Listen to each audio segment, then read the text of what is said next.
Hey guys, welcome back to my channel. So today's video is going to be a really exciting top 10 video. I haven't done those in a really long time. I would like to talk about my favorite Notoriously Morbid eyeshadows. If you're not familiar with Notoriously Morbid, it's an indie brand which makes like a variety of products, eyeshadows, highlighters, bronzers, lipsticks, liquid lipsticks, and I think as of recently she also makes bath bombs. But today I would like to focus on her matte eyeshadows. All of her matte eyeshadows are available in a collection which is called the Slay Me collection. I'm going to leave a link to that in the description box below, just in case you want to check out the eyeshadows that I mentioned, or maybe the whole range, because I recommend all of them. The first thing I want to say about these eyeshadows, they are my personal favorite matte eyeshadows in the whole wide world. Of course, I haven't tried all the matte eyeshadows that are available on the makeup market, but I've tried a whole bunch, and I can tell you without a doubt that the mattes that Carrie makes are superior.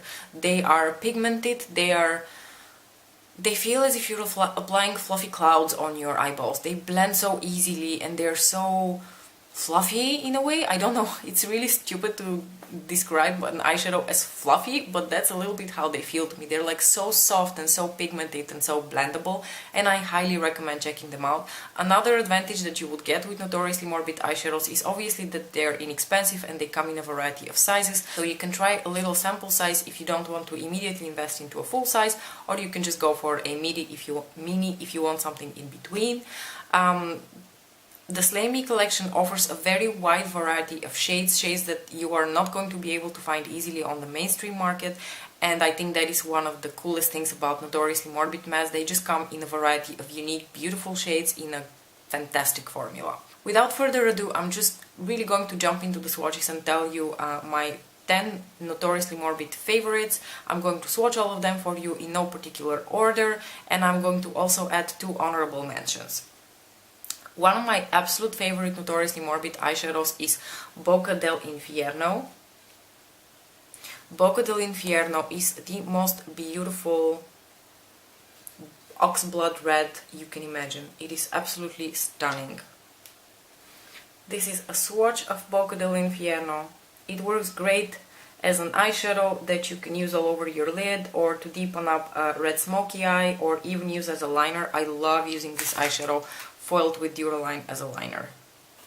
The next shadow I want to mention is Bringers of the First, and Bringers of the First is one of those super unique shades that I was referring to earlier. It's a very difficult eyeshadow to describe, but it's like a mustardy green. It's absolutely stunning. I love using this eyeshadow. This eyeshadow has such a unique undertone. I don't think I've seen mainstream companies ever do an eyeshadow that is exactly this shade. Perhaps one of the subculture shades comes close to this, but I feel like the subculture shade is a little bit more yellow and this leans a little bit more green.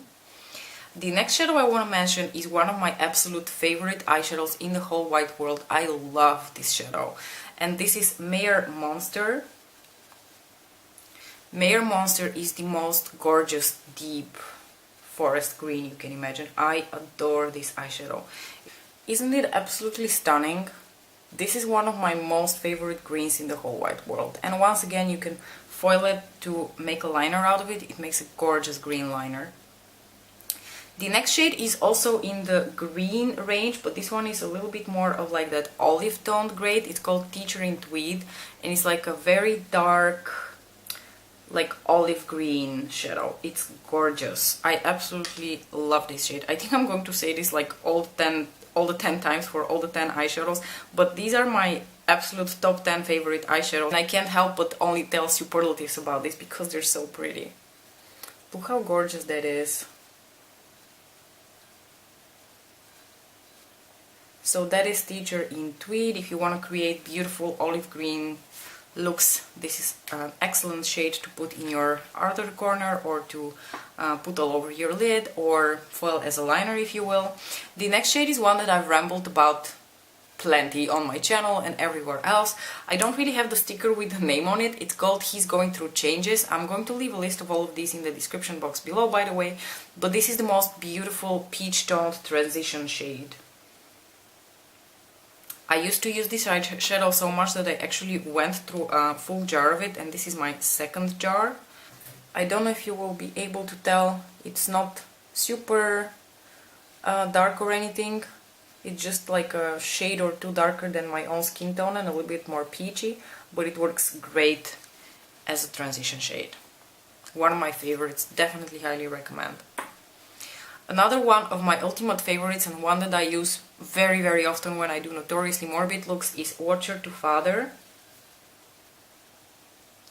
Watcher to Father is a very deep, cool-toned purple. This is a beautiful shade. It has a little bit of almost like a grey tone to it, like a grey base. I love this shade.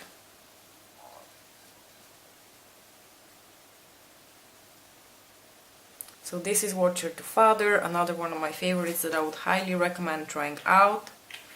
My next favorite is also a transition shade, or at least I use it as a transition shade, and that is Glass Protector.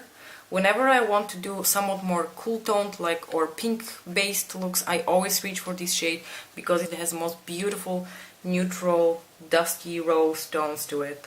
It works great as a transition for a variety of like more cool toned looks or like pink purple based looks. I love it.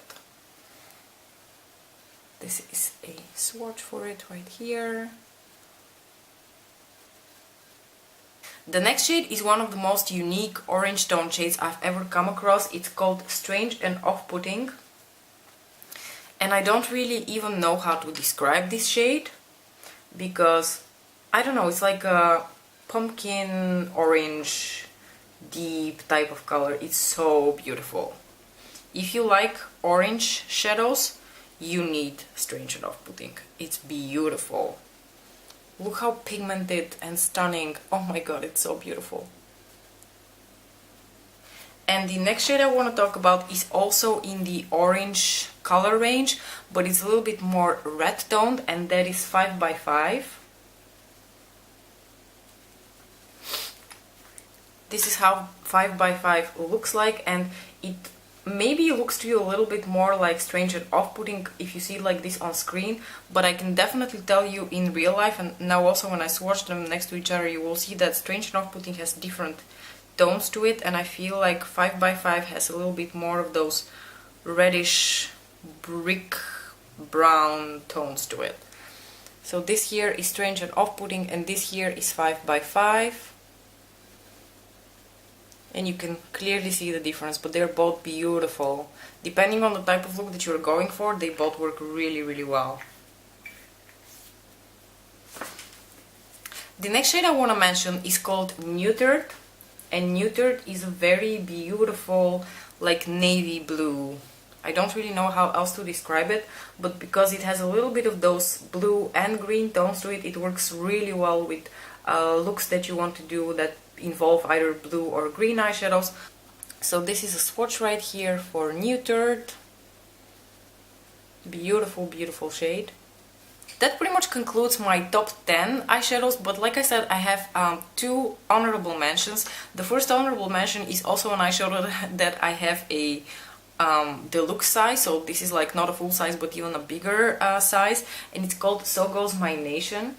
I didn't want to include it in the 10 eyeshadows because I feel like as a brow bone highlight shade it's not a very exciting shade to talk about, but I definitely wanted to mention it because it has beautiful off-white undertones to it and it works really well as a brow bone highlight. So this is So Goes My Nation here. It's not a stark white, but it has a little bit of that off-white undertone, which works really well as a brow bone highlight for someone who is not like super pale like me. I am pale, but I'm not super pale. And the last eyeshadow I wanted to mention is one that was unfortunately in a limited edition collection, which is why I did not include it in my top favorite eyeshadows, but it's definitely one of my absolute favorite mattes to work with. And this was from the Stranger Things collection, and it is called What Would Barb Do? And it's another one of those shades that has a little bit of that mustardy tone to it, and I adore it. This is another one of my absolute favorite transition shades to work with. It has very unique undertones. I've never really come across an eyeshadow with these particular tones to it, and I'm actually quite sad that this was a limited edition eyeshadow. I think a shade like this definitely needs to be in the regular range. So this right here is What Would Barb Do? a close-up of all the shades.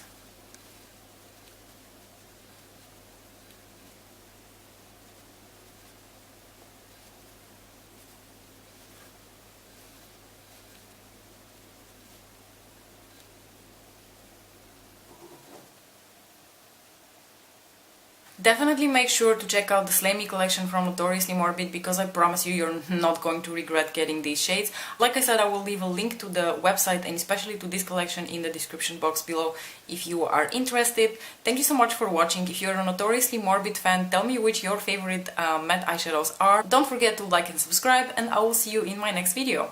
Bye!